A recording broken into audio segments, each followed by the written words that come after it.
Fasting had always been something I knew was important in the Christian walk. I had heard countless sermons on its power, read stories of breakthroughs, and even practiced it occasionally. But nothing could have prepared me for what I experienced during this particular 21-day fast. I went into the fast with an open heart, seeking God for direction, clarity, and a deeper connection. My life had been going through a whirlwind of challenges, and I needed divine intervention. I was tired of feeling stuck, of walking in circles, of praying without seeing results. Something in me was desperate for change. The first few days of the fast were difficult. Hunger clawed at my stomach, headaches pounded against my skull, and the temptation to quit was strong. But I pushed through, reminding myself that spiritual discipline often requires sacrifice. As the days passed, I began to feel lighter, not just physically, but spiritually. My prayers became more intense, and my sensitivity to God's presence increased. Then, on the 14th night of the fast, something happened that would forever change the way I saw the spiritual realm.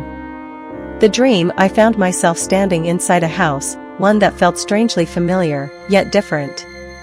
It was dimly lit, and the air was thick with an unexplainable tension. People filled the space, talking, moving about, oblivious to the unseen danger lurking in the shadows. I stood there, watching, when suddenly, a strong impression came over me: pray. It wasn't a suggestion. It was a command. Without hesitation, I dropped to my knees and began to pray. The moment I called on the name of Jesus, a powerful wind surged through the house. It wasn't natural. It was a force, shaking the walls, rattling the windows, and sending chills down my spine. The people in the house screamed in terror, their faces frozen in fear. Then, they appeared. Dark, shadowy figures crawled out from the corners of the room. They had been hiding in plain sight, unseen, undisturbed, until now. Their presence sent an eerie, suffocating dread through the air.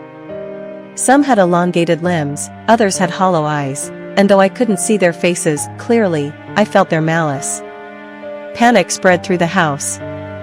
The people who once stood unaware were now screaming, running in different directions, desperate to escape. But the spirits were faster. They lurked, sneering, slithering around like hungry predators. I kept praying. As I called on the power of Jesus, the first spirit let out a terrifying screech and fled through a window. Another followed, vanishing into thin air. One by one, they scattered, unable to withstand the power of prayer. But one refused to leave,